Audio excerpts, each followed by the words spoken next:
I see All right. Captain Christelle has joined us. She's Hi Christelle, you are on mute.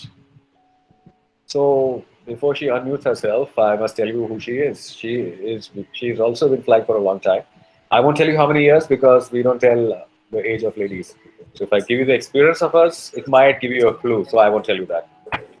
One. Secondly, she has been a bush pilot. She has been an instructor, much like Hans here, and she's flown for major airlines. She's flown, and now presently she's a 320, 321 series captain. A very good one at that. And she's very thorough in what she does. So, hello, Captain Crystal. Good So glad to have you here. morning, good afternoon. I'm not sure which time frame you. I think it's good afternoon after 12. That's correct. I'm very honored and glad to join and being invited by Captain Rajesh Narang. And thank you very much for letting me join to this meeting. And I gleaned some informations from Captain Rajesh, and I do agree that today, nowadays, I think everything changed in the industry. The way you approach it, it's not like the way I did approach it before, with a lot of willpower for sure, but a lot of help as well.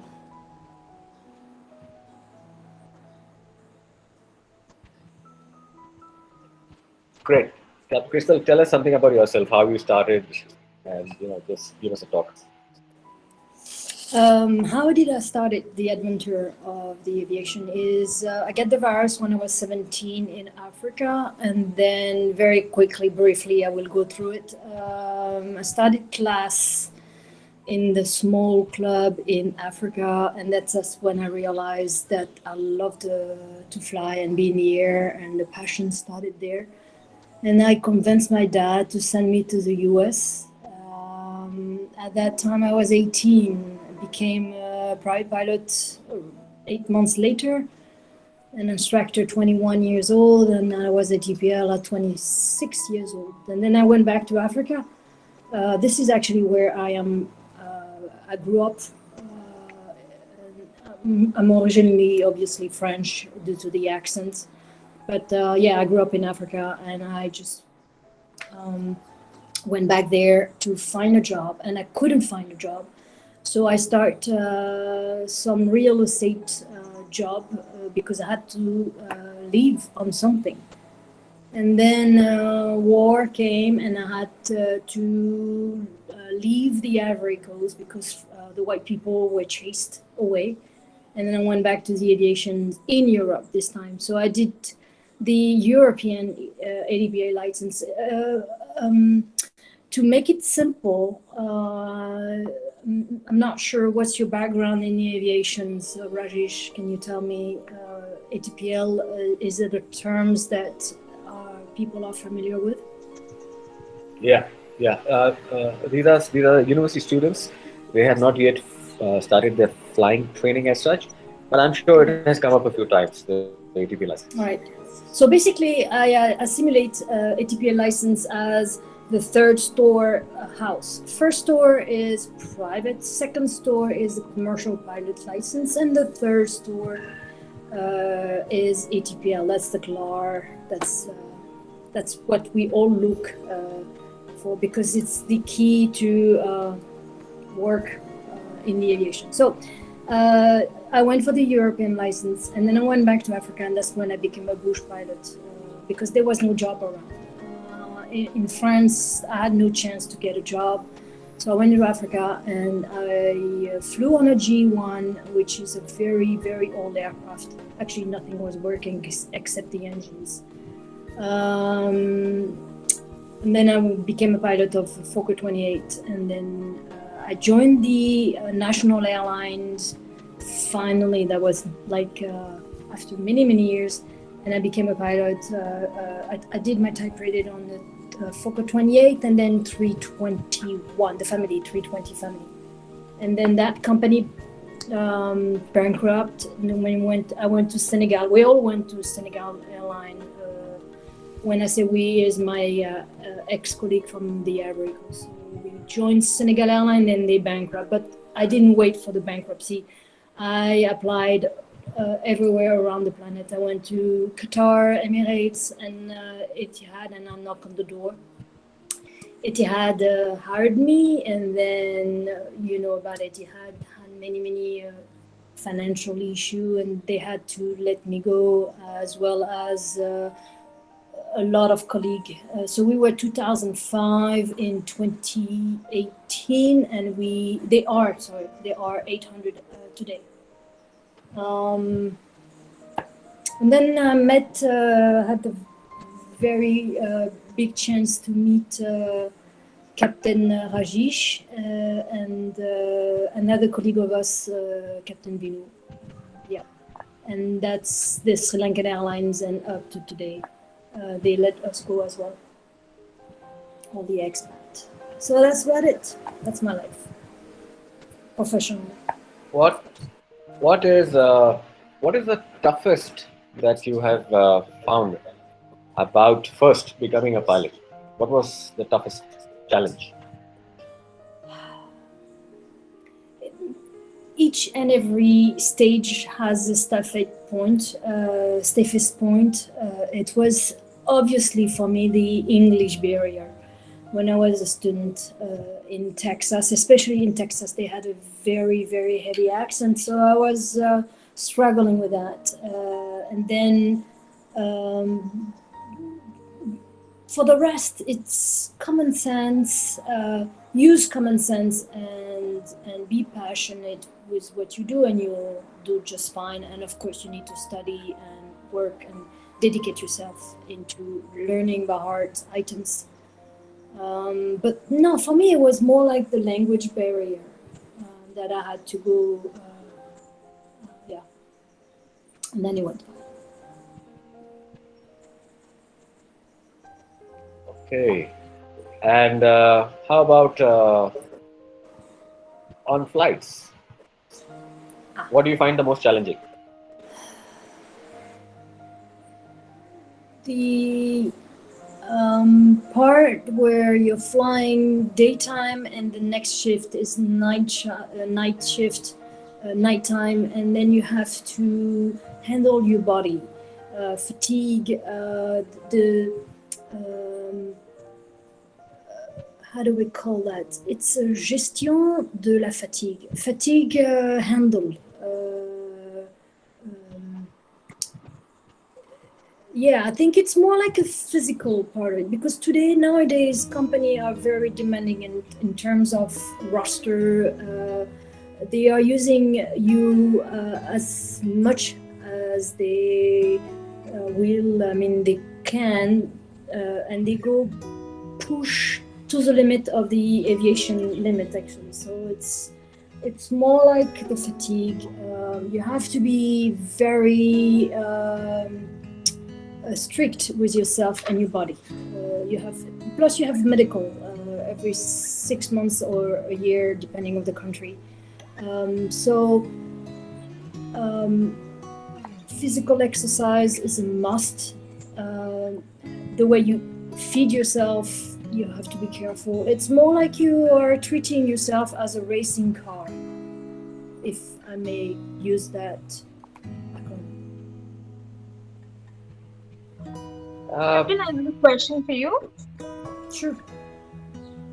Being a woman pilot, what challenges do you face more often? Thank you for the questions. Not sure your name is. I couldn't see you. Sindhu, Captain. Sindhu. Yes. Hi. As a female, it's funny because most of my colleagues are calling me yes sir, or saying yes sir, because I guess the way I handle myself is very strict. So the fact that I'm a woman, it's not even.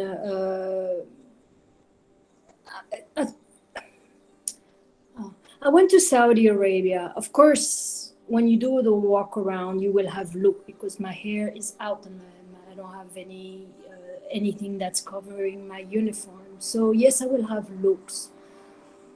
But then it's how you handle those looks. It's either you look at them back and you start, or you just completely ignore it. That's the Saudi Arabia. I'm not saying they were Saudi Arabian people. It's just countries where women has to be covered. That's the only place where I could feel like as a woman, how weird you are here in this country. As far as Abu Dhabi, Dubai, all those places, I came from Africa and I'm thinking, I'm going to the United Arab Emirates and, I'm going to have to be very careful. Not at all. Actually, I was the only one person out of all my batch that was selected to work for them. I mean, we were like roughly around 10 and they just selected the only woman of the batch. So there is no barrier as far as women, not anymore. But mainly because the way I handle myself is very male attitude. Yeah, you can tell on the face of a woman whether you can play around or you can start pushing me around. Yes, of course, sometimes you have to put your limits and establish your boundary. And once you've done one time, then it's finished. It's done. They will talk and they will. They will pass the word, if I may use that term. I hope that answers your question. Yes, ma'am. Thank you, ma'am. Thank you so much.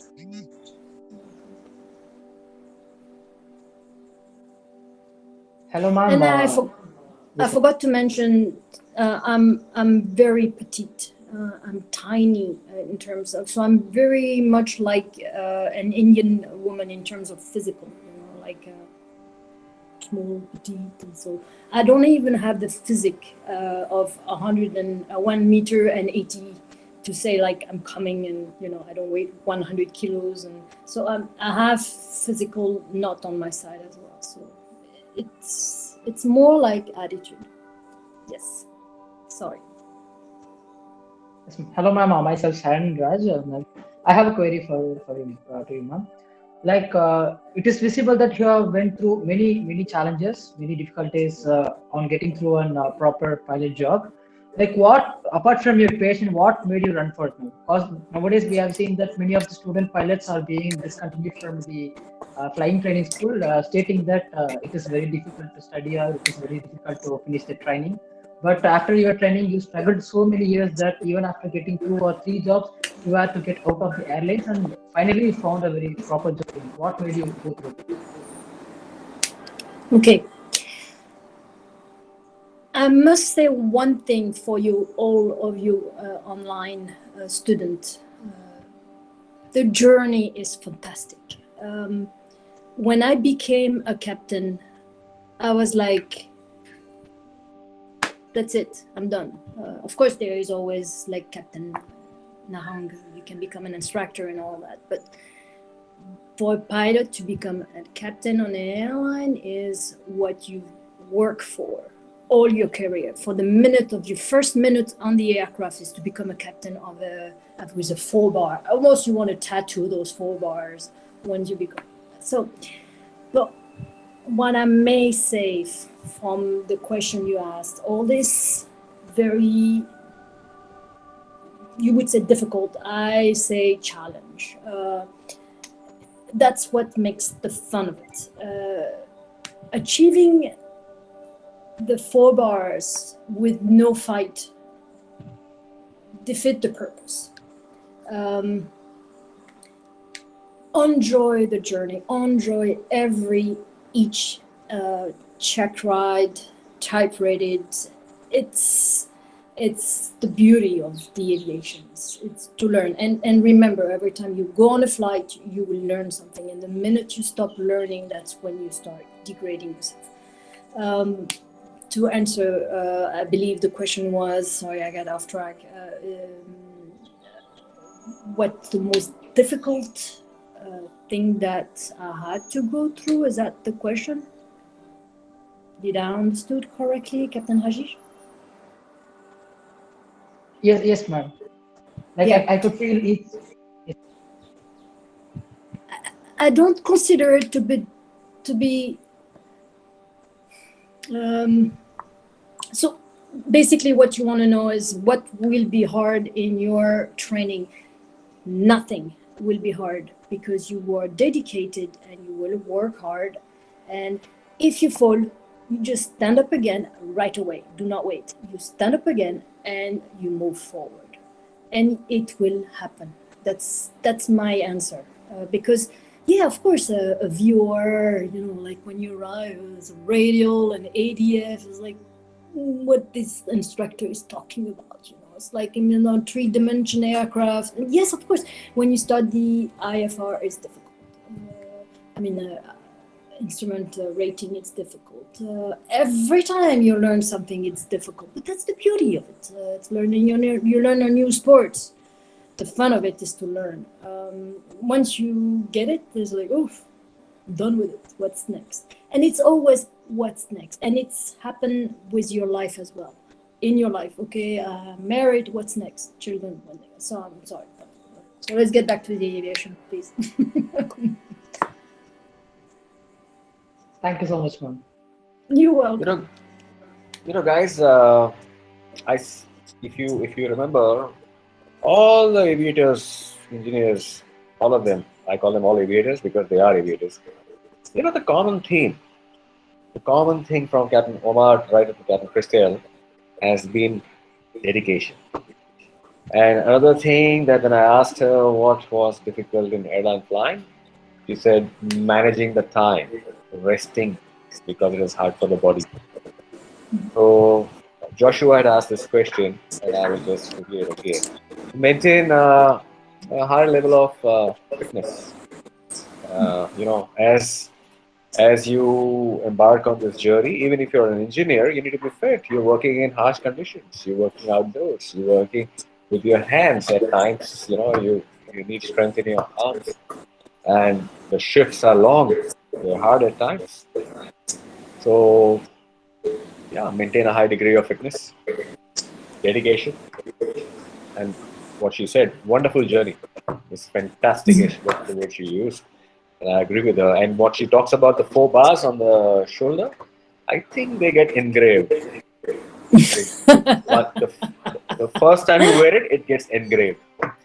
Now, some people have the 5th bar, which is called the chip on the shoulder. Don't get that. Have a nice attitude. Please ask her questions, guys. Feel free. So, I have a question, Yeah. sir. Yeah, sir. Yeah, ma'am. I am Al-Ludin. I just have a small question. What should be required to get a job in international companies, and what should we have as a point of view to have the job? Rish, I didn't hear properly. Uh, yeah, sir, could you repeat your question once again? Yeah, ma'am. What should we require to get a job in international companies like Emirates, as you gone through it? What's the requirement to become a pilot for Emirates? Basically, that's your questions. Yeah, yeah. What do you need?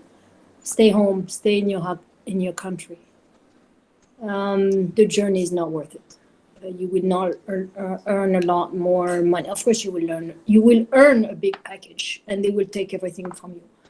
From the minute you will join this company, then you will have a housing allowance that's going to be 3 times, 10 times, 15 times more than back home. So yes, you will earn a lot, and yes, you will spend a lot. And at the end of the month, the delta you will have in your pocket will be exactly the same amount if you would stay in your country.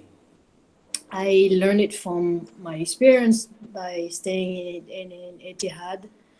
And plus, one main point, and I'm sure Captain Nahan will agree with me, is the fact that you have no guilt makes a big difference. They can do whatever they want with you. They can just, fire you or made you redundant from in 24 hours. And then you're far from home. Remember, I think that's a lesson that I learned. Family makes as well you a good pilot, because you have to be mentally balanced, physically balanced and mentally balanced. And being far from home, it takes a toll on you. And the money is not worth it. And they would work you so hard, pretty much as if you stay in and fly for Indigo. We all know Indigo is very difficult, but you're home. You can pick your base and you'll be home. And if you can combine family and job and stay, we had a very good instructor in Sri Lankan airline, and he was very proud of telling us, I've been in Sri Lankan airline for the past 40 years. And I looked at him, I'm like, well, lucky you, because if I had the choice to stay in Africa and earn a tenth of what I've earned in Etihad, I would have stayed back home, because that's what is important. Yeah, that's what I can say. Thank you. And another Sir, question. Captain Rajesh, sir, I'll have a question, sir. Yeah, please go ahead. So, if you were to hire a pilot for your company, then what are the qualities would you look from the candidate? Right. So, actually, this was my job.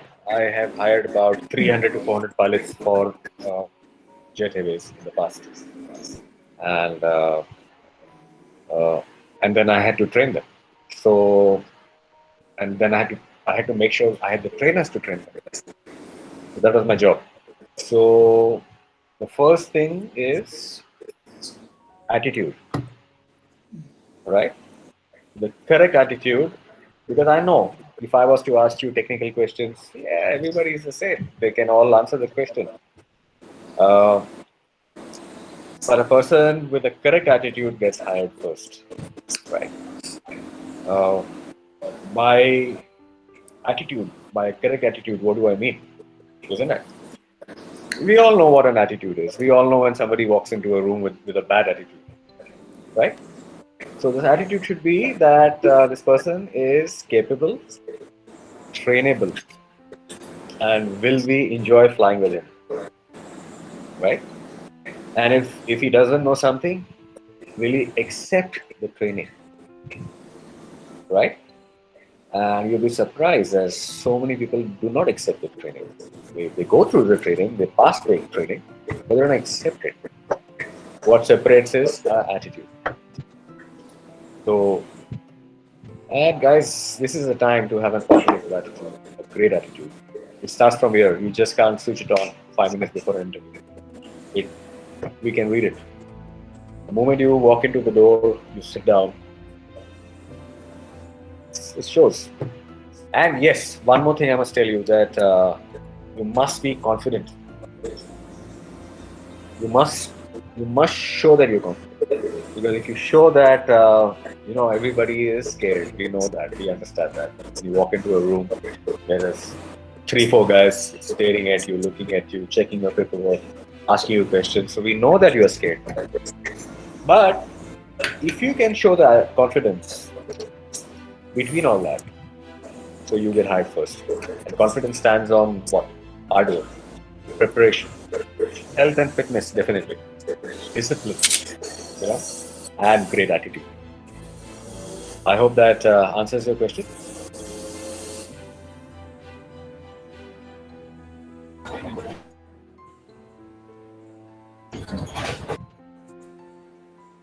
Captain, this is Thank you, Sindhu sir. again. I have a question to ask. Go ahead, please. Can I? Yeah, please. Thank you, sir. I'm sure with your experience, you would have seen a lot of situations that requires critical decision making in flight to keep the aircraft safe. Could you please share some of those incidents you handled to keep aircraft and passengers safe? Could you tell one incident when It's a good question. I'll tell Captain Crystal if she wants to share something. No, we all have stories. You can have a cafe and can talk for hours about experience. That's a very good question, and we can stay hours and weeks just together talking about this stuff. I'm sure Captain Nahang has more experience than I do. There, there is hardly any emergency that I have not seen. I can't recall anything that has not happened. But if you do a job for as long as we have done it, or 30 some years, so you're bound to see a few. I've had engine failures, I've had smoke, I've had bomb threats, I have had weather-related diversions, wind shears, microburst. I don't know whether you're familiar with these terms. And I've had everything. The one I will talk about is for something that I was not prepared for. Now, aircraft is pressurized. It's a pressurized tube, right? And because it is pressurized, we can take it up to 37, 40,000, 45,000 feet. And all my life, I prepared myself for this pressurization failure as a pilot. But it happened to me one day, but as a passenger. It did not happen to me as a pilot. So I prepared for it all my life as a pilot. And now here I am sitting in an aircraft, going to Bangkok, I think, and having actually a idli sambar. And as I turned around and asked for an extra portion of chutney, I see the mask drop in front of me. And I was like, oh my God, I can't believe it. That, something that I've trained people and practiced for hours and hours and hours from a cockpit point of view is happening to me from a passenger point of view. Now, can you imagine that? So most of the time, when we are sitting in an airplane, while the cabin crew is going around and announcing things, "Kripya dhyan dijiye," and look at me, and they do the demo, we don't look at them. We do what we are doing. We're looking at our messages. We are talking to our fellow passengers. So this is what happened with my fellow passengers. They were busy making plans. Nobody saw the demo. So when finally, I was on the third row in the business class. There were 3 rows. Finally, when the mask dropped, I knew what to do. I picked up the mask, I pulled it down, and I wore it. But the people around me did not know to do that. They just wore the mask. And guess what? No oxygen. Because you got to pull it down. And now what happens to them? Panic takes over. Can you imagine wearing a mask? Now the aircraft is not stationary because now the pilot has to start descent, an emergency descent. So, and they don't have time, so they come very fast, wearing their mask, and they say something which sounds like, basically he says emergency descent. And they turn the airplane. So you're sitting like this and suddenly you're like this. So now people, they wear the mask and they can't breathe. Can you imagine the panic? So they all panicked. So I wore my mask and I helped my fellow passengers wear their masks. And the one row behind me was a family. There was a little girl on the lap of her father, and the child would not wear the mask. But if the father had heard the demo, where the cabin crew keeps telling us, first wear your mask, and then you will make your child or an infant or accompanied child wear a mask. But they didn't follow that. So the father was crying. And the useful consciousness is a few seconds only. After that, you lose consciousness. Yeah, at a high altitude. We were at 37,000 feet. So I got up with my mask because it goes up to a little distance behind my chair. They were right behind me. And I made the father wear the mask. As soon as the father wore the mask, the child